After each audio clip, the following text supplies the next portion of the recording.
नमस्ते विद्यार्थी मित्रों, कक्षा 8 विषय हिंदी इकाई नंबर 2 भाग 3। 2 भाग हम आगे पढ़ चुके हैं और पेज नंबर 11 पर हमें आगे पढ़ना है। उसने दुकानदार से पूछा, यह चिमटा कितने का है? किसने पूछा? तो हामिद ने पूछा। दुकानदार ने कहा 6 पैसे लगेंगे। हामिद का दिल बैठ गया। दिल बैठ जाने का अर्थ है निराश हो जाना, हताश हो जाना। फिर बोला, ठीक ठीक बताओ। ठीक ठीक 5 पैसे लगेंगे। कौन कहता है? तो दुकानदार कहता है। कितने पैसे लगेंगे? तो 5 पैसे लगेंगे।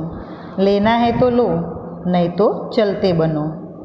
કહે છે કે તારે લેવો હોય તો ले, नहीं तो चलतो था। हामिद ने कलेजा मजबूत करके कहा। कलेजा मजबूत करना, उसका अर्थ है हिम्मत जुटाना। 3 पैसे लोगे? हामिद कहे छे कि 3 पैसा लेशूँ। और वह आगे बढ़ गया ताकि दुकानदार की गुड़कियाँ न सुने। गुड़किया का अर्थ है डांटना। लेकिन दुकानदार ने गुड़किया नहीं दी અને દુકાનદાર એને દાંટતો નહોતો, परंतु એને બોલાવીને ચીપિયો આપી દીધો। हामिद ने उसे इस तरह कंधे पर रखा मानो बंदूक है। हामिद ने ચીપિયાને એવી રીતે ખભા ઉપર મૂક્યો કે જાણે તે બંદૂક છે। फिर शान से अकड़ता हुआ संगियों के पास गया અને પછી એ દોડતો પોતાના સાથીઓ પાસે ગયો। मोहसिन ने हंसकर कहा, यह चिमटा क्यों लाया बुद्धू? इसका क्या करेगा? एनो साथी मोहसिन एने हसीने कहे छे कि आ चिपिया केम लाव्यो? आनु तू शू करीश? तो हामिद ने चिमटे को जमीन पर पटक कर कहा, जरा अपना भिस्ती तो जमीन पर गिराओ, सारी पसलियाँ चूर चूर हो जाए बच्चों की। त्यारे हामिद एना साथी ने कहे छे कि तारो भिस्ती एने जमीन पर पटकावीने तो देख, एना टुकड़े टुकड़ा थई जशे। तब महमूद बोला, तो यह चिमटा कोई खिलौना है? तब हामिद कहता है, खिलौना क्यों नहीं है? त्यारे हामिद कहे छे कि ये रमेकड़ू ज छे, अभी कंधे पर रखा बंदूक हो गई। एने खभा पर राखवामां आवे तो ये बंदूक थई जाए। हाथ में ले लिया, फकीरों का चिमटा हो गया। अने जो एने हाथ में लेवामां आवे तो ये फकीरनो चिपियो बनी जाए। चाहूँ तो इससे मंजीरे का काम ले सकता हूँ अने हूँ इच्छूँ तो एने मंजीरानी जेम वगाड़ी पण शकूँ छूँ। एक चिमटा जमा दूँ तो तुम लोगों के सारे खिलौनों की जान निकल जाए। मारो एक चिपियो जो तमारा रमेकड़ा ऊपर हूँ मारूँ तो तमारा बधा ज रमेकड़ा तूटीने चूर चूर थई जाए। तुम्हारे खिलौने कितने ही जोर लगाए, मेरे चिमटे का बाल भी बोंका नहीं कर सकते। कहे छे कि तमारा रमेकड़ा गमे तेटलू जोर लगावे परंतु मारा चिपियानु कशुं ज ए करी शके नहीं। बहादुर शेर है मेरा चिमटा। सम्मी ने खंजरी ली थी। प्रभावित होकर बोला, मेरी खंजरी से बदलोगे? 2 आने की है। सम्मी कहे छे कि मारी खंजरी आपणे बदलावीए, ये 2 पैसानी छे, એટલે કે 2 पैसानी छे।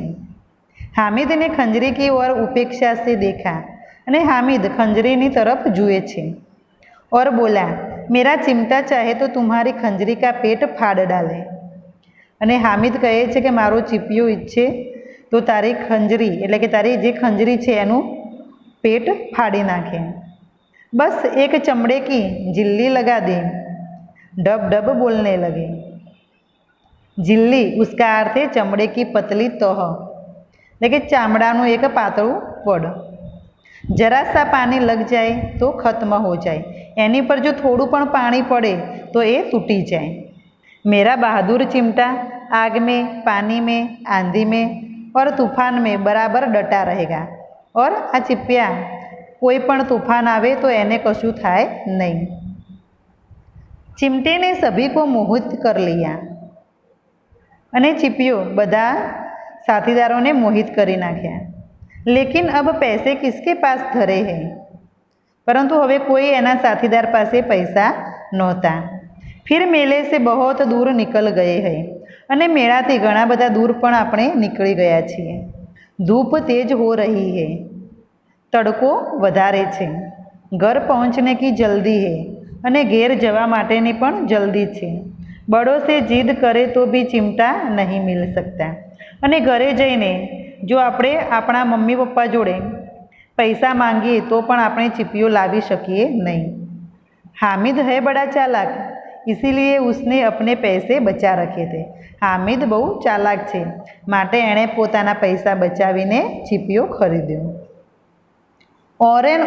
औरों ने तो 3-3, 4-4 आने पैसे खर्च किए। બધાને પૈસા ખર્ચ્યા, પર કોઈ કામ કી ચીજ ન લઈ શકે, પરંતુ કોઈ કામની વસ્તુ એના સાથીદારો ખરીદી શક્યા નહીં।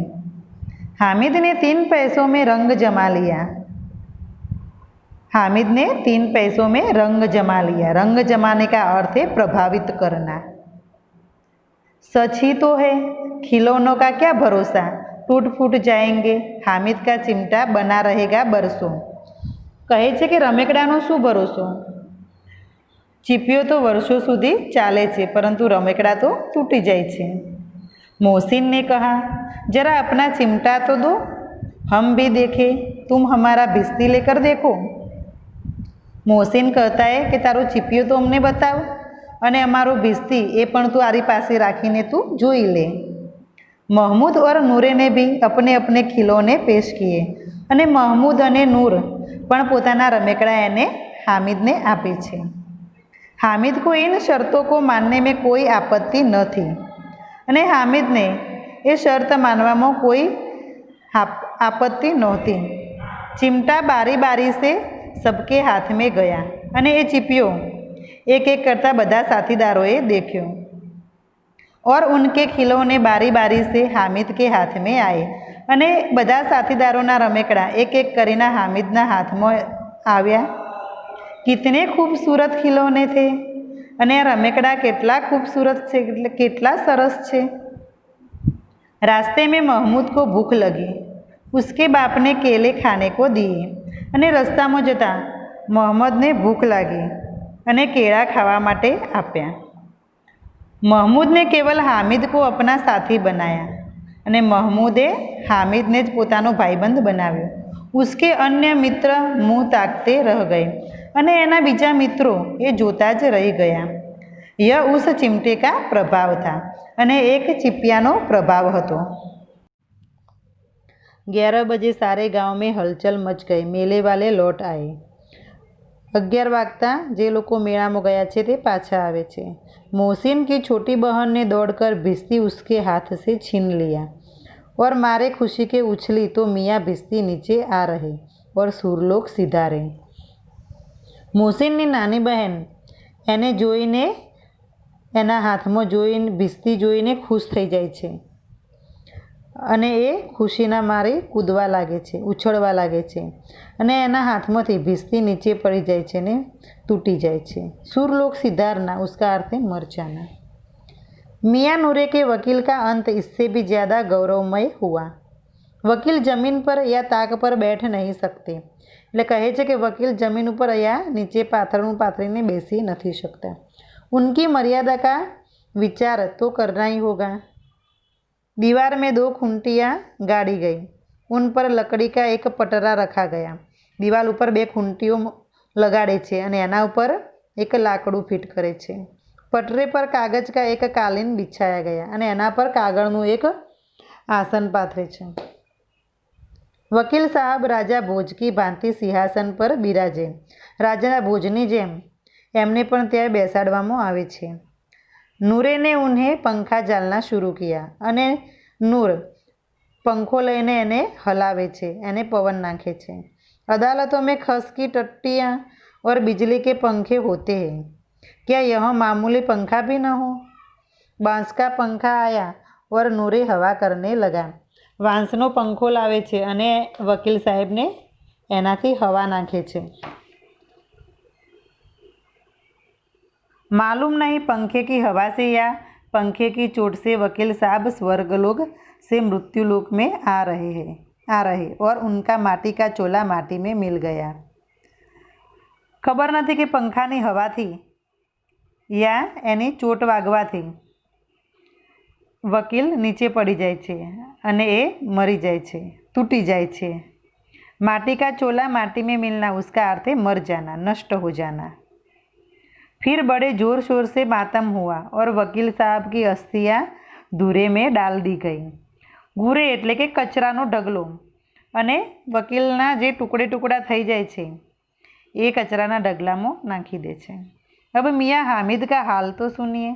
अमीना उसकी आवाज़ सुनते ही दौड़ी और उसको गोद में उठाकर प्यार करने लगी। અમીના હામિદને જોઈને એની અવાજ સાંભળીને દોડતી બહાર જાય છે અને એને ગોદમાં ઉઠાવી લે છે। सहसा उसके हाथ में चिमटा देखकर वह चौंकी। अचानक એના હાથમાં એક ચીપિયો દેખે છે અને ચોંકી જાય છે। बोली, यह चिमटा कहाँ से लाया? कौन कहता है? तो अमीना कहती है। किससे कहती है? तो हामिद को कहती है।